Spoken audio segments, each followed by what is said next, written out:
All right, we are live, buddy. Get to talking. Hey everybody. Those of you on the channel know me, but those of you who are here at the class don't know. My name's Robby. I am a author, researcher, police officer, and co-host on Nightmare Hunter podcast with my lovely brother from another mother behind the camera. Yay. Also got our moderator Kevin Bode here with us. He's going to be helping me. So, and yeah. Say hi. Hi. So, what we're going to do today, and obviously I can't teach you everything there is to know about tracking in this little 1 hour class, but when I went through the police department, went through this class, DA and I were talking about it, and we kind of got thinking, no matter what you're tracking, what you're looking for is the same. You know, I was trained through tactical tracker training school, you know, to track humans that have either gone out in the woods or wandered off or ran from wherever they were supposed to be incarcerated at, or what, you know, whatever the case may be. The DA and I started talking. We figured that it's the same no matter what. You're looking for signs. So if you know what you're looking for, and that's the big key, is knowing what you're looking for, same principles apply. So I'm gonna go over some things. There'll probably be some technical terms you want to understand. If you got a question, ask. That's fine. You know, I'll be glad to answer. If I can't answer, I'll get you the answer. Few little things that I'm gonna go over and show you about how light plays a big part in what you see and what you can't see. So the basics of tracking, there's two. What I was taught, there's two forms of tracking. There's micro and macro. Micro tracking is, you've got to start with the micro tracking. That's finding what you're looking for. Certain schools go through and they keep on going with the micro tracking, and just looking at this, just analyzing every bit of it. Macro, which is what I do, once you find your sign, is okay.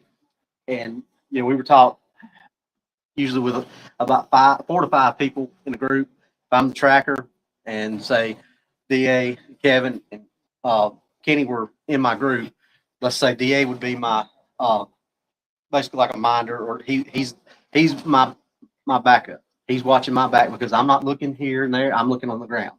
So he's behind me. Let's say Kevin and Kenny are our side guard, and they're watching the sides. And let's say Callan's our rear guard. He's watching the back.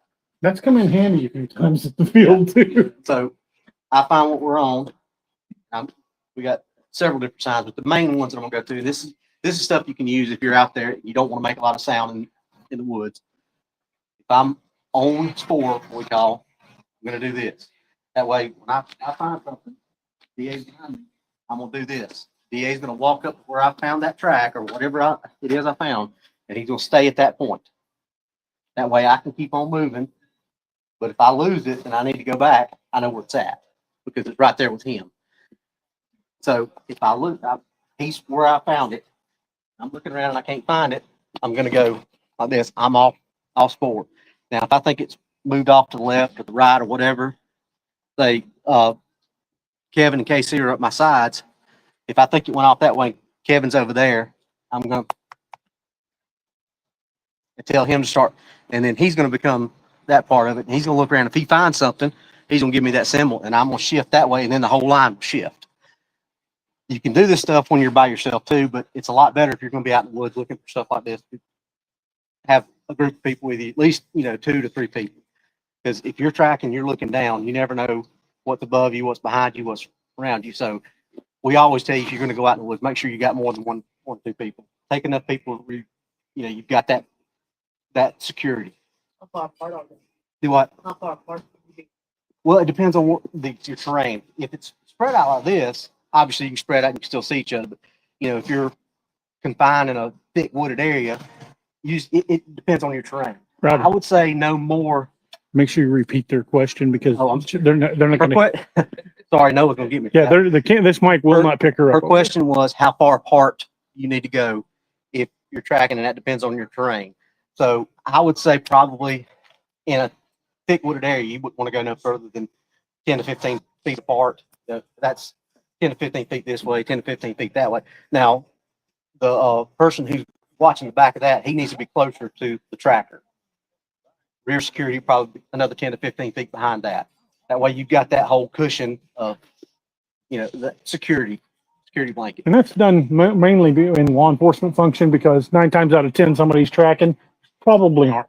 Right. That's another thing that we talked about. If you're out looking for these tracks for Bigfoot, there's still other things out there. Mountain lions like to ambush from the trees, snakes, all kinds of things like that. So it translates. All the stuff that I learned in the law enforcement aspect of it translate over to this. So if everybody looks out, you can see this box right here. And we learned this last year, and Kevin and Kenny could tell you they were in the class last year when we were at it. It was hard to make the footprint. So I made this little box and we got sand in it so we could actually get a good footprint in it. So here in a second, I'm gonna get y'all to come up, stop where I tell you to, where everybody can see this footprint. Then we're gonna start having you move, and you'll see what we're talking about. This goes into how light plays a big factor in what our eyes see and what they don't see. If everybody wants to come to about right here, just kind of line up right here, right in this area right here. And everybody look in the box. Can everybody see the track in the box? All right. Don't move any closer, but where you're at, just start moving around the circle. And everybody stop when that track disappeared.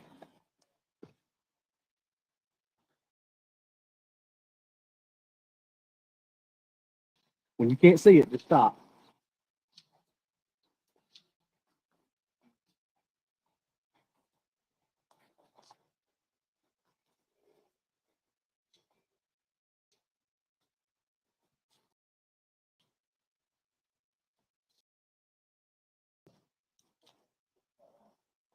All right, everybody stop right here for a second. Everybody, can anybody not see it where you're at?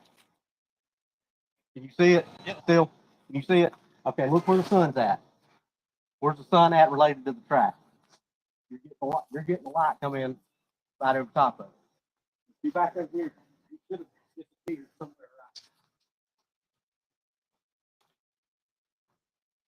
Well, the sun's kind of moved up, but it's more optimal during what, 5 minutes ago, Kevin, it disappeared right there. So time of day, that shows you the time of day plays a big part in it.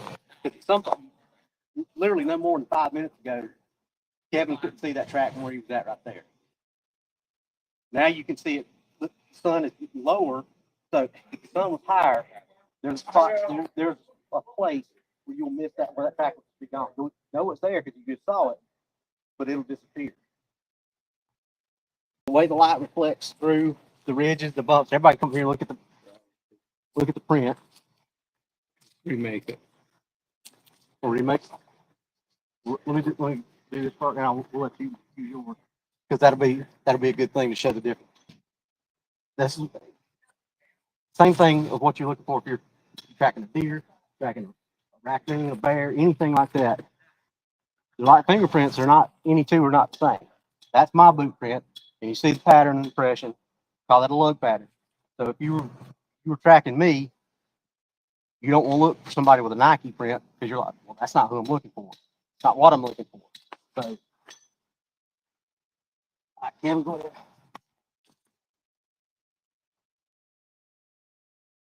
See the difference in the pattern.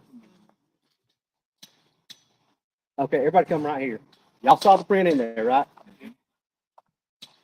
And this could have been, now everybody tell me if you can see it. Okay, now you see it. Yeah. See that? I had that here 15, 20 minutes.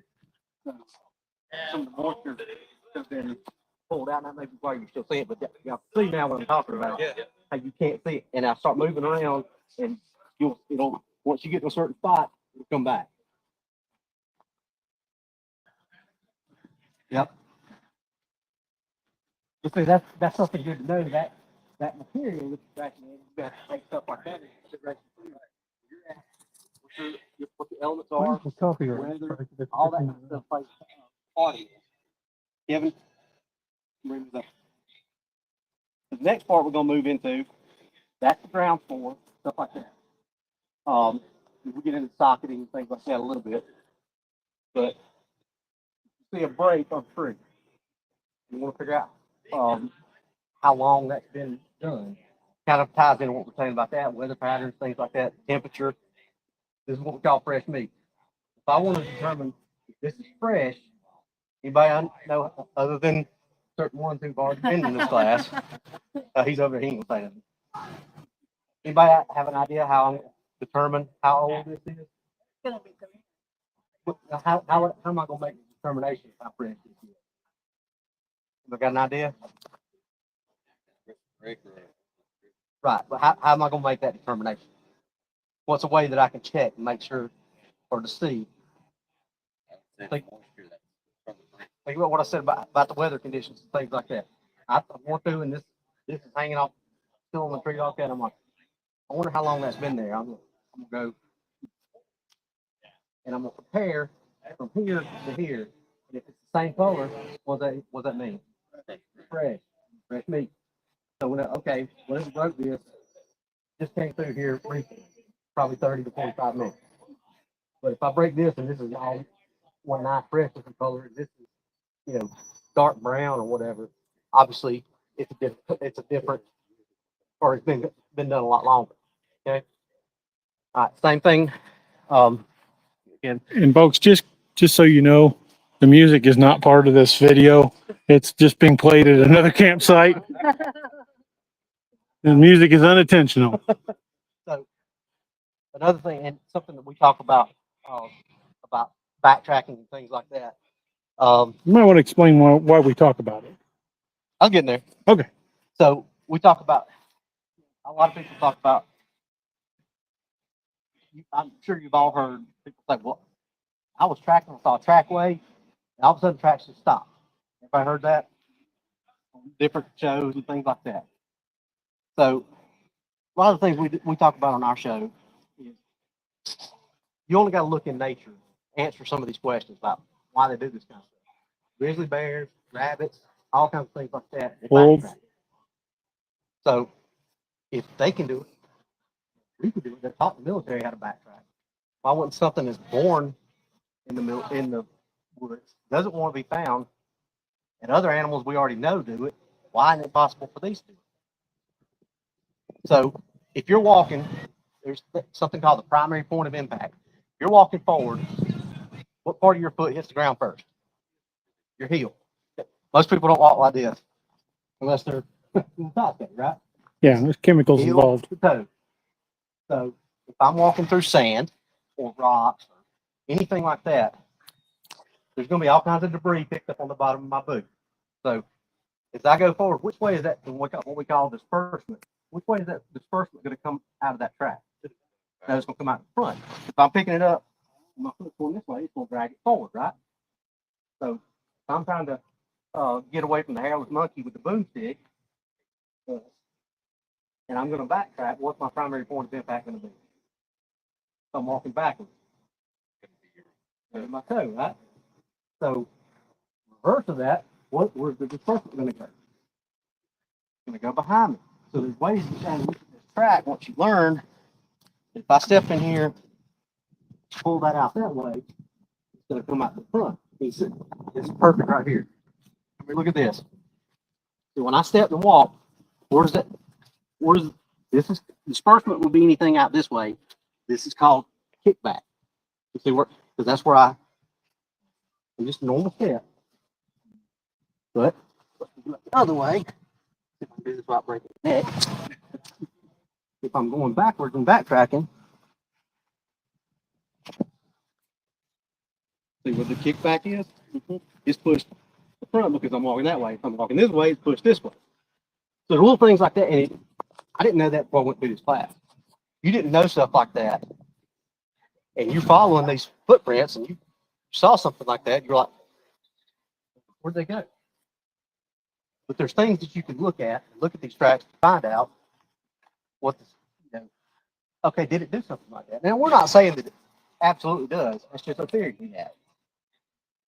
So, but Robby and I both coming from, between the two of us, almost 40 years of law enforcement, we try to look for physical evidence to explain it. We've said this on the show a number of times. If I went to a house, get a call for a well-being, and I go to a house and we can look through the window and see the guy's dead from a gunshot wound in the room, but there's no gun, and the house is locked from the inside. If the first thing I say is portals, I'm peeing in a cup. Things you got to look. Socketing is another thing. Like this piece of chalk, but that was just sitting there on its own. When I step on it, that's called socketing. So if I move this, there's an indent right there. So something else has walked over it, and it's laying there right there. You're like, oh, that was there before. So things you can look for, is there water inside that socket? If there's water inside that socket, what would that tell you? Right. But if it's not, then obviously something walked over that and popped that rock or whatever it was out of that socket. Little things like that that you can look for, that they're clues. It's evidence. It's things like that. Stuff that a lot of people don't know. Look for something like that. I didn't know before I went through that class. I crawled around in the woods at Biscuit National Forest for a week learning stuff like this, and it was an eye-opening class. It was one of the best classes I ever went to, but it was hard. But I think I learned more in that class than probably anything that I ever did. And my instructor was like, "Congratulations, you'll never look at the ground the same way again." And he's right, because we can't do it now because there's no dew on the grass. But if you go outside in the mornings and you look at your grass and there's dew all over it, and you see a line cut through it, it means something's walked through your yard. Because you may not be able to see the footprints, but you can see the trail that people walk. I think we did that last year because we did an earlier morning class and it was still dew on the grass. We was able to walk through and show the grass was a little bit, still show where the grass lays over. The grass isn't really high. But there's just so many things. Like I said, I don't have enough time in an hour class to teach you everything, but just a few little things like that.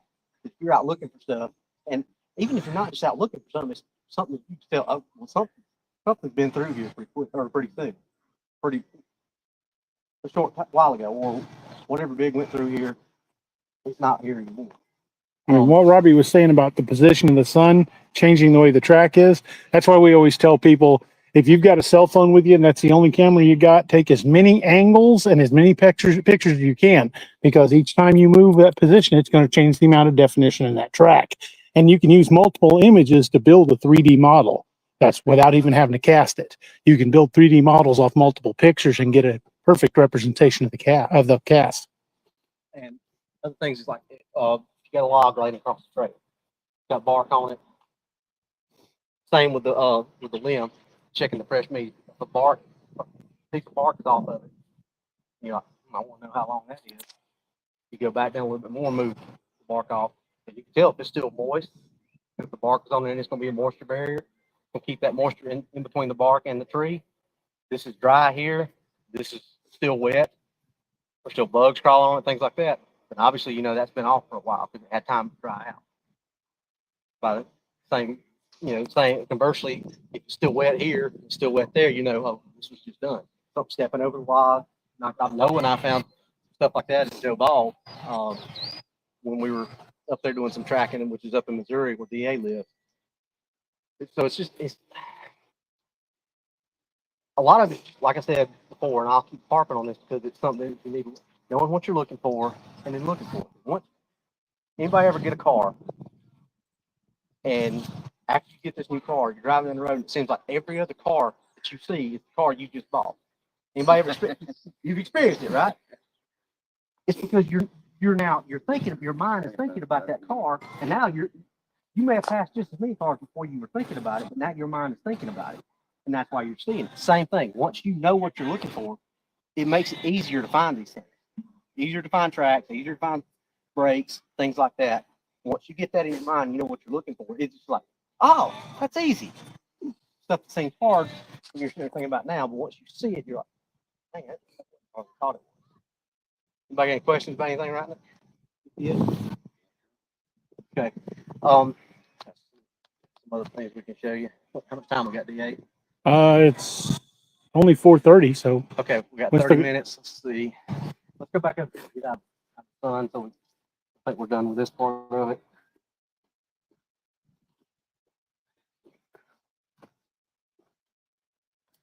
I'm good, brother. You're doing good. Sorry, Robby. Put me on post. I wasn't there. MP's posted up. Yep. So, how many of you gone out walking the woods looking for stuff, or just gone out walking and hiking? Most all of you. Has this been? Have you ever saw something that like a going through some leaves and you see leaves kicked over and wondered, like, it looks different, right? That's what I'm talking about. You see that kind of stuff, but you don't know what it is, but it's something that's different. That's what tracking is. Looking for what doesn't belong. Because it is physically impossible for any of us to walk through the woods without leaving some type of spoor, which is what we call any kind of tracks, breaks, something.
Anytime that I go out, this is the fact that I carry.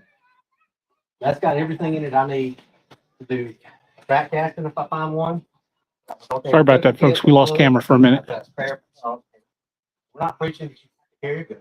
I'm a police officer, so I've always got a gun. I've got my 357 there. So I've got a backup gun. And a revolver's a great backup gun because there's a lot less to mess up on a revolver than there is on auto. May not have as much ammo, but chances of something happening to keep that from going off a lot less than my auto does. A lot more ammo, but I know I can rely on that. As long as the powder and the primer are not wet, it's probably going to go off. But anyway, like I said, my Dark Angel Medical, I've got the fire starting material in there. Basically, I've got enough stuff in there that if I got lost in the woods and had to stay out there for a couple of days, I've got everything in there that I need to keep me alive. I've got, that's my E-Firm, but this is technically not E-Firm because that's on the phone, but it's the same thing, it's GPS tracker. So I've got that. Like I said, my gloves, I've got goggles if I'm in a really thick area, rain or whatever, I can protect my eyes. Dark Angel Medical Kit. This is not something anybody has to get, but I saw this a couple years ago on YouTube. It's called an Australian throw stick. I can use that to help pull myself up a hill, dig with it. I can even actually, not saying I'm good enough to do it, but it's possible. Yeah. You can throw this as a weapon and you kill small game. Like I said, you can also dig with it. It's just, but in lieu of carrying a big stick, this is what I carry. It fits right there in the back. It doesn't change any. It's really light. It's just what I choose to carry. Like the fire starting material, I've got I got one of those. Oh, I'm sorry, buddy. I got one of those little small bivouac containers that I can just. I've got a couple Mylar blankets, things like that. All right. So You don't look like a cowboy hat. Thank you. if I get stuck, I've got a way. Another thing, if I'm gonna go out, somebody already always knows where I'm at, where I'm gonna be, how I'm gonna be there. That way, if I don't show back up at designated time, like he might live in Missouri, and I live in South Carolina. If I'm going out, he knows where I'm going. And if I don't check back in with DA, he's gonna call my daughter and my son and say, "Hey, where's your dad at? He's supposed to check in with me. He's supposed to be back home." And that way, my son and my daughter can do what they need to do because they're in my state. I'll call Rodney because 15 rifles will show up in about 45 minutes. My former chief, big fan of that. So, but make sure somebody knows where you're going to be, knows your route, knows when you're going to come back. There's been a lot of people off the past 6 months because they didn't make those preparations. Including 6 hunters mysteriously struck by lightning. So I always throw stuff. Multiple This is the bear. tracking class. You're going to be out doing this stuff. You need to be prepared. Don't just walk in the woods unless you're just going out behind your house. Yeah, that's one thing. If you're going to go somewhere, make sure you've got stuff like this because if you don't have something like if you're planning to be out for a day, make sure you've got enough stuff to last you for 3 days because you never know what's going to happen. And something as simple as a rolled ankle can cause you to die in the elements if you're not prepared. So always carry your medical stuff. Carry, if you don't have a gun, carry something like that. That's a weapon, that's a tool, but it's also a Or weapon. get you some bear spray. Yep. Very valuable. And you can season your food if you need to. I don't know that I've seasoned it with bear spray, but okay. I'll do that. That might be a little spicy. A little bit. Unless you really like it. That'll be spicy going in and coming out later. And I water it on sleep time. Fine, we don't have more questions. Anything you want to know about? Like I said, this is a very, very, very condensed version of what I went through. Anybody got any other questions, things they might have seen that they don't understand? I have a question. What's that? So what if it's downpour raining and you lose the track, but the old track is now filled with water? Okay. Noah, his question was if you're out tracking, it comes up downpour and track that I'm assuming you mean if you're by yourself, you have somebody to mark that. What do you do? So if you're by yourself, which obviously that's not something that we like, but sometimes it happens. Not me. If I go out, I'm usually going out myself. Okay, I've got 5 rolls of different color electrical tape. There, I got my yellow, green, blue, black. Got depending on what situation I'm in, is what will show up there. If I'm out by myself and I find something and I don't have my minder that's gonna come and sit there, I'm gonna find me a stick or something. I'm gonna put it in the ground right where that's at, and I'm gonna put some of that electrical tape on it. That way, if I'm going off and something's happening, where was that? I can go back and say, oh, there's that stick with the blue tape on it. That's where my last track was. That way, even if it's covered in water, I know where it's at. You may lose that track as far as once everything goes. Typically not. You may, but that's something that you can do just so you know where your stuff's at.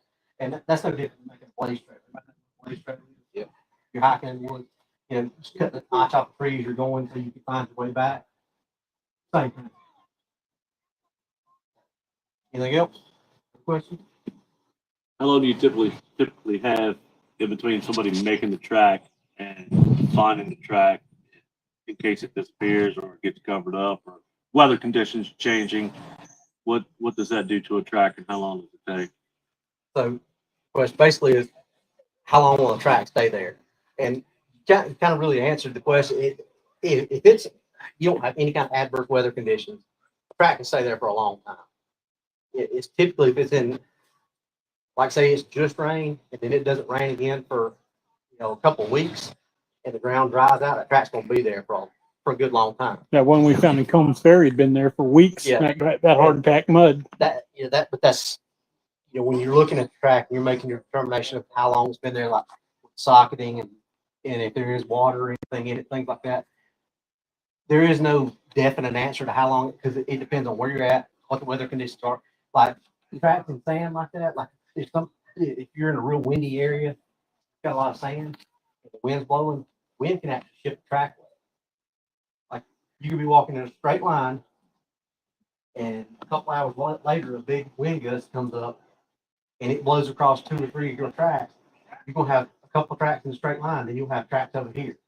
It looks like you did this, but it's not. It's just wind shifting the track, and it's weird how that happened, but it can actually do that. So a lot of stuff depends on where you're at, what the weather conditions. That's what we always tell people: you go out, make sure you look at the weather.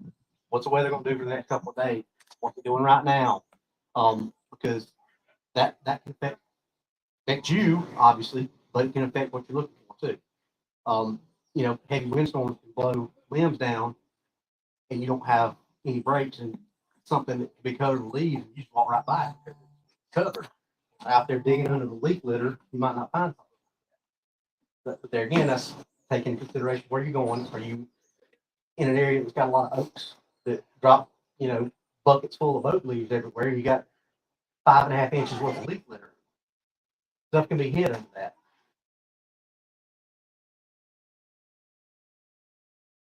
Where you're going to be, like if you just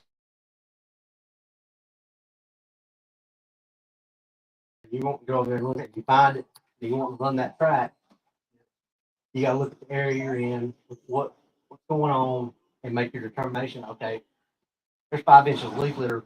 It's at the edge of the property, goes in there. There's 5 inches of leaf litter at where it's leading into. Chances of you finding everything else might be slim to none, but it depends on where you're at. So I can't say what's definitively going to be this. It's just a situation. That answer. Well,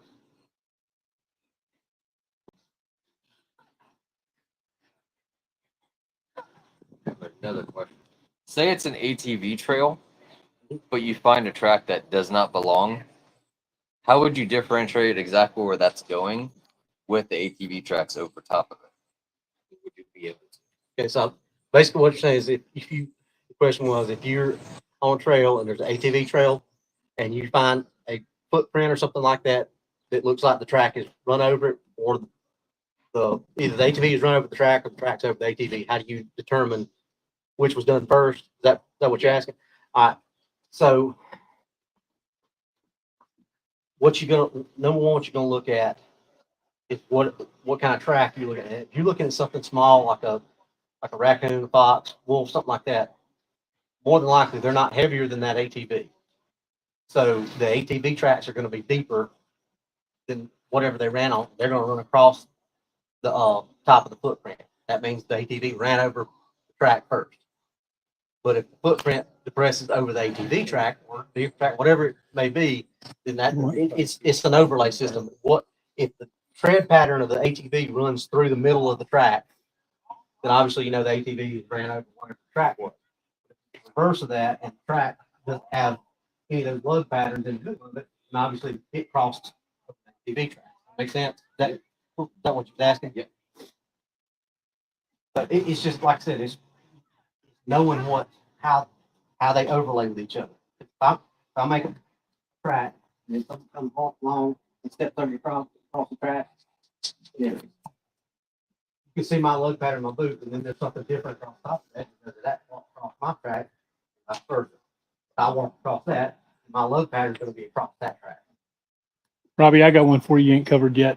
What's that? If you're documenting your tracks you find and you want to get plenty of clear pictures, what's the best way, short of having a tape measure with you, to determine the length of the track? So since you got the camera, I don't have to repeat Yeah, it should hear me just They should fine. hear you. So if you don't, I've got 2 tape measures. You don't have something like that. Carry something of known size. Order is, that's standard. Bic Big lighters. lighter is standard. $1 is standard. Something that is a known size. You don't want to have a homemade knife. Because they can't. There's nothing that can't be compared to another of the same. So you want to take pictures of that. You got dollars, you got a quarter, you got a big lighter, any of that kind of stuff.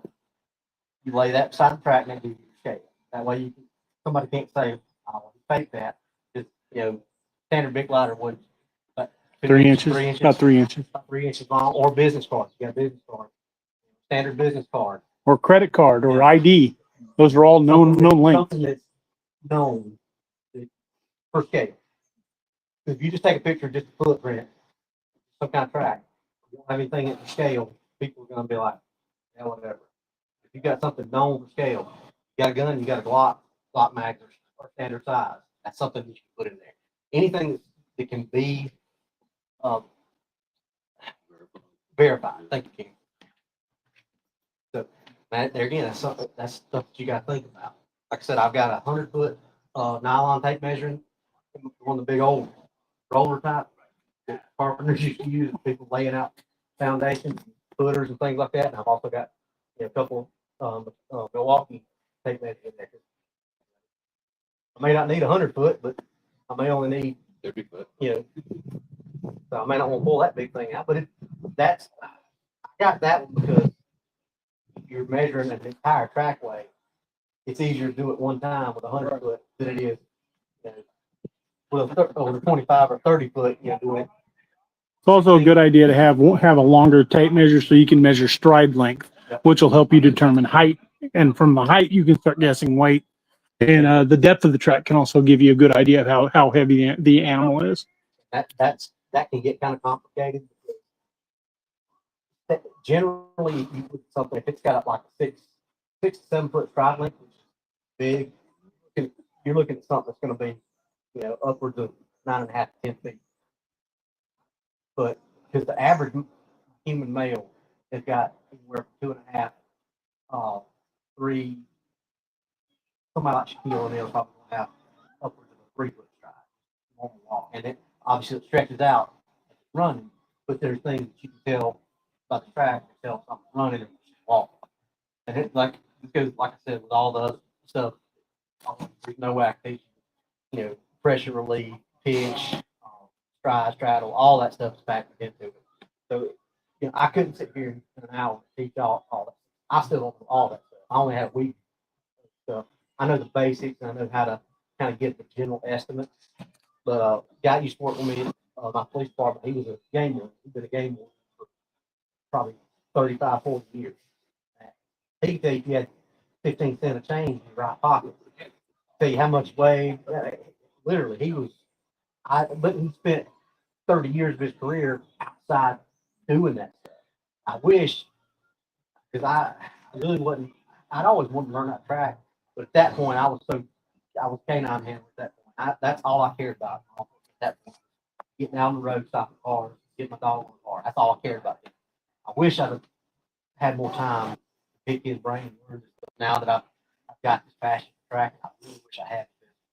He was just a wealth of knowledge about that. I mean, he could walk outside and look at it. Well, it'll rain 10 minutes. And sure enough, it rained within like 9.5 minutes. But it's all about what you're used to. Same thing. That's what he had to do and had to prepare for every day of his career for 30 years. You learn how to read stuff like that. Persistence and practice. Exactly. Sounds like my Uncle Buddy. Yep, exactly. Every time you talk about Uncle Buddy, I think about him.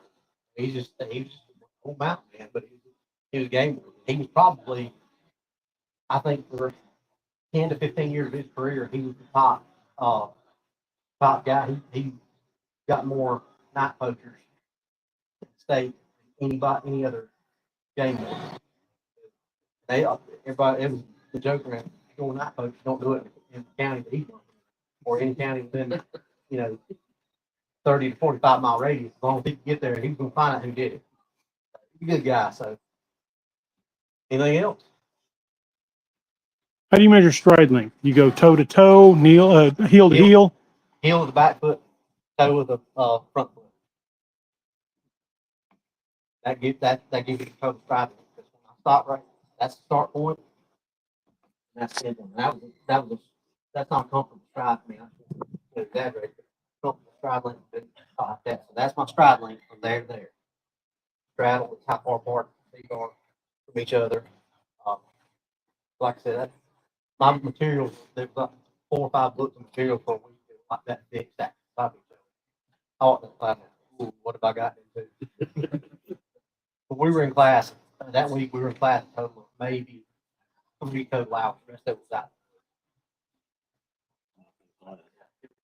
It was.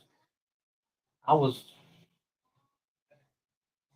48, I think, when I went through that class, and most of the people in the class with me were like 22 to 26. Yeah, I got my butt kicked when I went through that class, but I did it, so that's all that.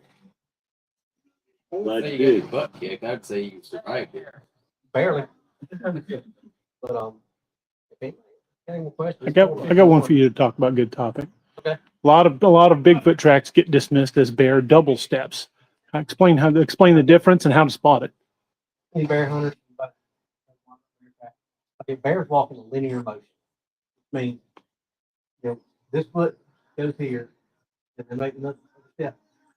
These back legs are in line with those front legs. So if it takes that first step, guess what's coming along right behind that? Yeah, the back foot. So you get what's called double step, bear track.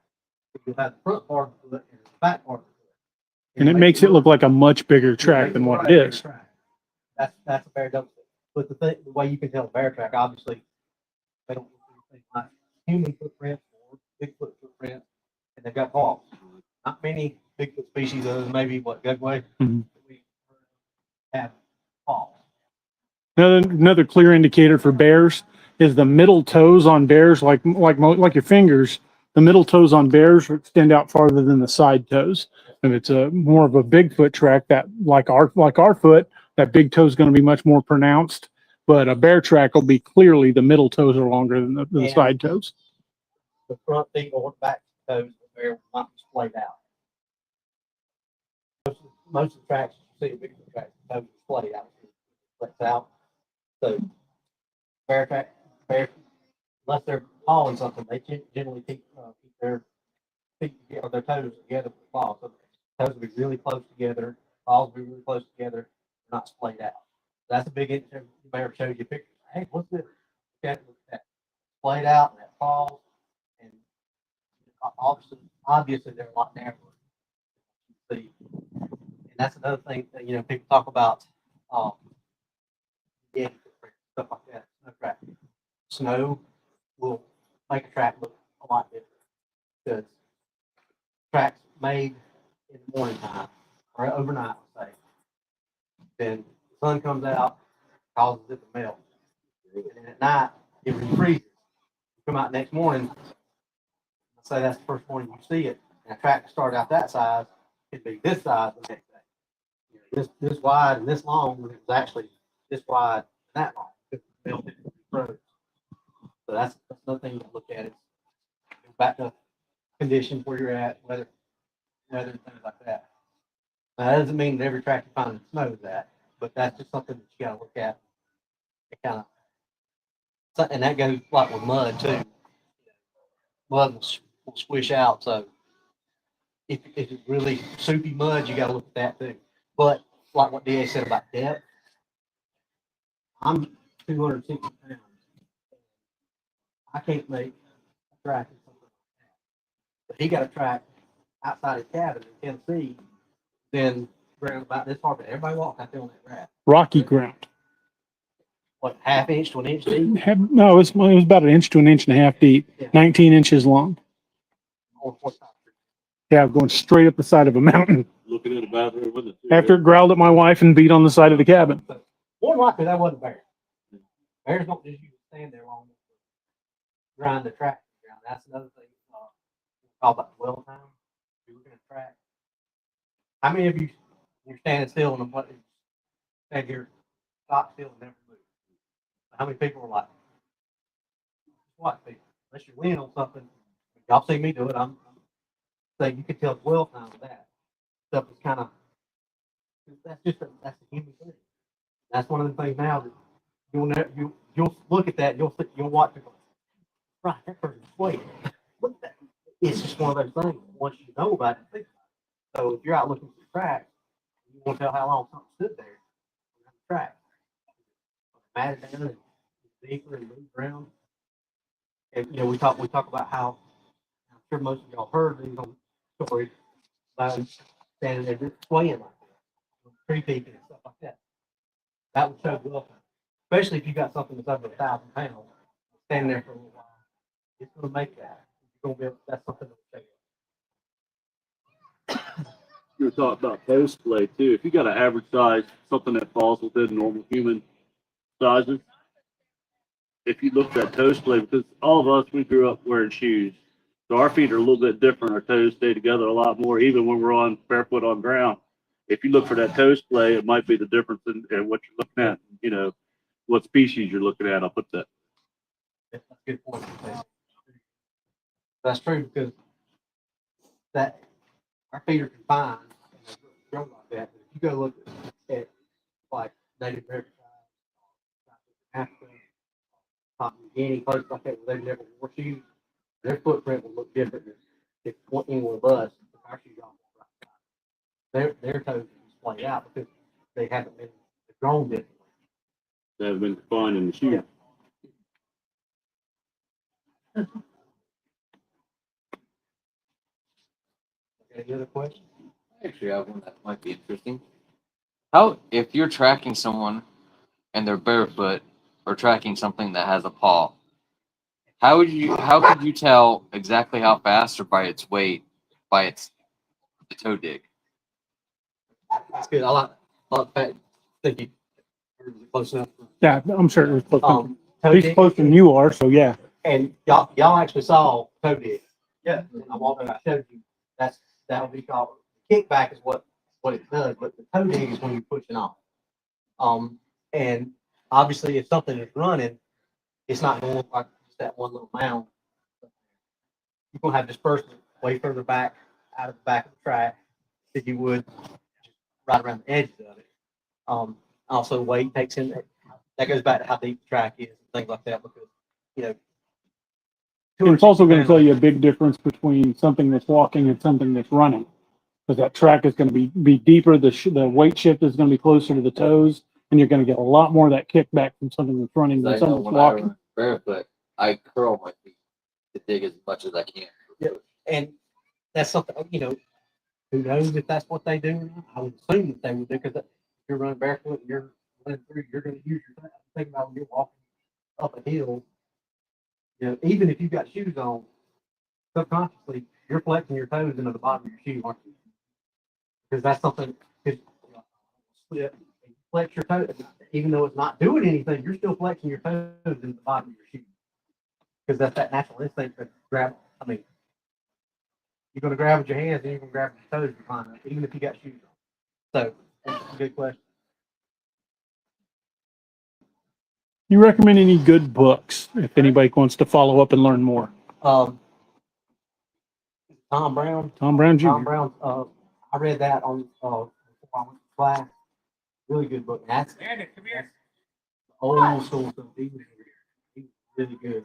He just, that's a good one. But I believe that the first book in that series is called Man Tracker. It's a TV show. well, that's where they got the name. Oh, yeah. And I don't know if anybody ever saw that. But track show called Man Tracker. I think it's on like Travel Channel or something. It was one of those upstart little TV channels shows and stuff like that. And they usually did it out in Canadian movies. And this guy was, I think he started out in law enforcement and he became a bounty hunter. But it was a survival show, and they would get people from all walks of life and want to try. I think it was cash prize, wasn't it? If they could get away from him, and he would track them. They had start point. They had a certain amount of time before he would start going after them. And they had to try to evade him for a certain amount of time, get to a certain point, and then they quit. So that was another show that kind of got me in the movie.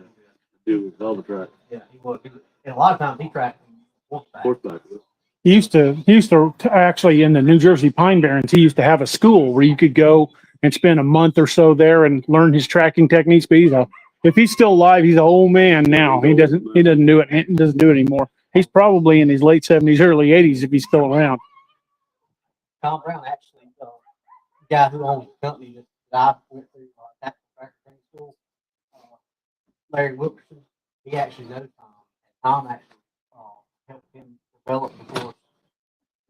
So technically, I did sort of, in some way, take back the whole film to Tom Brown. Because he did a lot of the Saloon Scouts. I want to say they were in some third world country. I can't remember the name of it. That's a lot, but basically, they're the ones that talk about the micro versus the macro. They're the ones that macro. Like when you first find it, then I move it fast. So looking all around this area, I find it and I move it 10, 15 yards in. And Blue Scouts actually came up with that form and popularized it. It's one of the better forms of practice because you don't. It's if you're especially for what I do, police department. Sometimes you don't want to take a lot of time, especially if it's a child going off. You want to move quick because you never know what's going on, or even if somebody's escaped. You don't know what they're going to do to somebody, so you don't want to take a lot of time. Micro is great if you're, especially doing it like this, in this environment, when you're you analyze everything you find. But if you're going after somebody, like, then you decide that there are civilian forces that teach the same thing. You want to get on search and rescue things. People talk about SAR, search and rescue. Get on that. They're all the time looking for people to know how to track. So, that's stuff that you can really take in, give back to you, something that you want to do. And there's all kinds of tools that offer that. That's about all I got. Unless anybody's got any questions. Hope y'all enjoyed it. Thanks, sir. Thank y'all. Robbie, you want to take us out on the video? Because we are live. Oh, sorry. Hope all y'all enjoyed it too. I kind of neglected y'all for a while, but I think we're probably going to try to do some more lives a little bit later on. Y'all know where to find us every Wednesday night and Saturday night for the Nightmare Hunter podcast. Join DA and I on Monday nights for Monday Night Mayhem. Get behind the author's page, see how we do what we do as far as writing the books. Like I said, we'll try to go live and see you later. Other than that, can we do the toast? Go for it. We don't have anything to toast with. I want everything to toast with, but hand me that, Ken. As we always say, no matter what it is, raise a glass with us. But since it fell into my lot that I should rise and you should not, I'll gently rise and softly call. Good night and joy be to you all. Solange Ma, see you next time.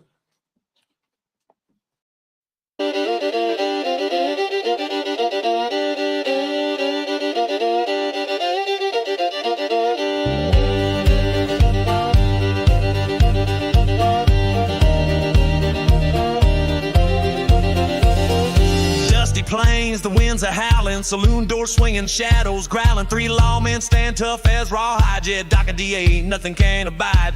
Whiskey shots and poker faces, staring down the darkest spaces in this town where legends roam. These boys bring justice, sending evil home. Cryptid lawmen, wild and free, hunting monsters for all to see. With silver bullets and grit of steel, they fight the darkness, make the demons squeal. From dusty canyons to moonlit plains, justice rides with wind and rains.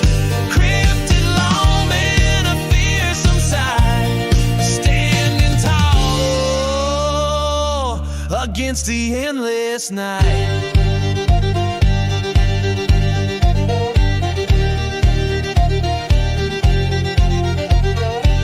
head's a howler, claws of steel. Doc's a biter, makes the devil real. But DA's a shifty, want a shape-shifting soul. Can turn to anything, takes any form, takes control. Tonight the chupacabras come to town, sucking the life from all around. But these lawmen, they ain't afraid. They'll face the darkness unafraid.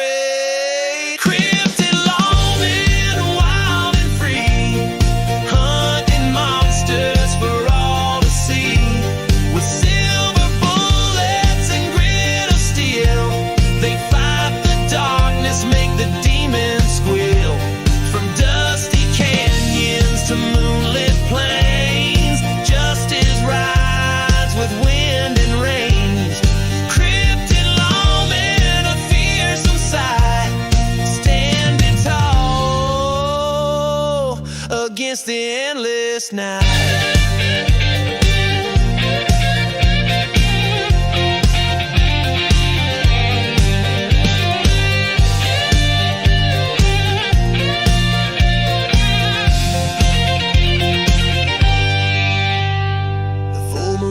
Bat wings flap, the air grows cold, a chill and trap. But these lawmen, they're ready to fight underneath the pale moonlight. Jet and Doc transform with a howl. DA shifts, becomes a night owl. Together they stand, a force so strong against the evil right in the road.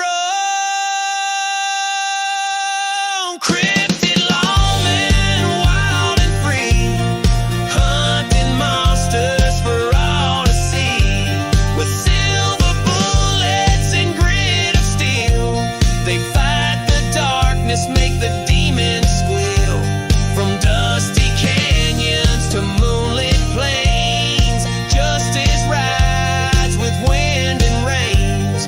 Cryptid lawmen, a fearsome sight, standing tall against the endless night.